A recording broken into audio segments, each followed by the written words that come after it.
100% हिंदू ही सही नहीं है। मैं आपको आज एक बात बताऊँ, इसमें कहीं ना कहीं हिंदू हमारा गलत है। 100% में 75% लोग यहाँ के रावण हैं और 25% लोग भी सही हैं। ये समझ लीजिए, बेटी बहन जो सुरक्षित है ये 25% में कहीं ना कहीं थोड़ी बहुत ही सुरक्षित है। आप आए दिन देख लो कहीं ना कहीं, कभी 5 साल के लड़की साथ गलत साल हो जाएगा, कभी 10 साल के, कभी 15 साल के सचिव, फिर क्या कह देते हैं, अरे भग गई होगी। सबसे बड़ा क्या लक्षण क्या लगाते हैं, भग गई होगी। अरे भक्ति हुई जब तुम लड़की को उठा के नहीं रेप कर दिया, मार दिया, जब उसको जिंदा ही नहीं छोड़ा तो बताएगी कहाँ के भग गई, कैसे भग गई।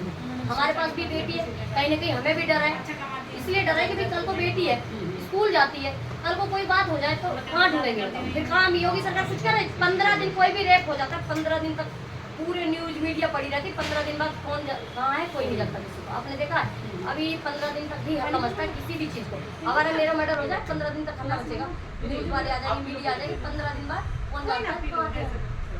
कोई फांसी आज तक एक भी, जितने भी रेप करने वाले होंगे, एक को भी फांसी मिली हो तो हमें बता दो। एक निर्भया वाला केस कितने सालों बाद फाइनल हुआ, कितने सालों से चल रहा था, अब फाइनल हुआ, शायद पिछले साल हुआ था, लेकिन कभी भी अभी तक कोई तुरंत मिलता तुरंत फांसी दो ना भाई। जब तुम पकड़ जाता है कि भाई वो रेप करा है तो तुरंत फांसी दो। अगर चोर पकड़ा जाए तुरंत जेल में डाल देते हैं, तुरंत वो आके कसिंजा कस देते हैं। जब तुम रेप करने वाले को क्यों नहीं करते हो भाई। जब ये आपका मुस्कान का केस हुआ मेरठ में, अपने यूपी में मेरठ में देख लो, वो सौरभ को काट दी थी मुस्कान ने, तो सब पकड़े गए गुमराह करके जैसे भी करे। अरे तुरंत फांसी दो, चाहे कुछ भी सही। हम तो ये जानते हैं कि अगर हमें किसी ने मारी, अगर तुम्हें पता चल गया किसी ने मारा, उसको तुरंत चौराहे खड़ी करके मर्डर, उसको भी फांसी दे दो, हमें या गोली मार दो, जैसे भी करो कर दो। हम लोगों को तसल्ली तो हो जाएगी किसी की बहन बेटी को हुई। हमने आज तक अभी तक कोई भी ऐसा रेप होने वाले के इंसान को नहीं देखा कि जिसको फांसी सजा हुई हो। उसके मेंटली डिस्टर्ब था, चेकअप करवाया जाएगा। दारू पी रखा था, क्यों पी रखा था, तो दारू भी तो ठेका भी तो मोदी जी ने चलवाई है, बंद करवाओ उसको। मोदी जी बंद करवाओ, ठेका तो जरूर बंद करवाओ, क्योंकि लॉकडाउन में भी ठेका चला है।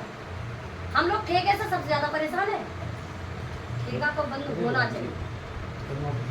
दर्शकों, मैम ने कहा कोई भी अगर अपराध करता है तो उस अपराधी को तुरंत वही सज़ा सुनाई जाए जो उसने उपक्रम किया है, जो उसने कांड किया है, उसी तरह से उसको भी सज़ा दी जाए, ऑन द स्पॉट सज़ा दी जाए। ये ना हो कि उसे गिरफ्तारी हुई है, उसकी जांच चल रही है, वो मेंटल हो गया है, इस हेर फेर में गुमराह कर देते हैं, केस रफा दफा हो जाते हैं, पैसे खा लिए जाते हैं। तो वो इनका कहना है, सुमन जी का कहना है कि ऑन द स्पॉट फैसला हो, तब जाकर के ये देश सुधरेगा, यहाँ की बहन बेटियाँ सुरक्षित होंगी। आप देख रहे हैं टॉप प्रेस न्यूज़, सच के साथ मैं हारून शेफी, कैमरामैन बादल सिंह के साथ। नमस्कार।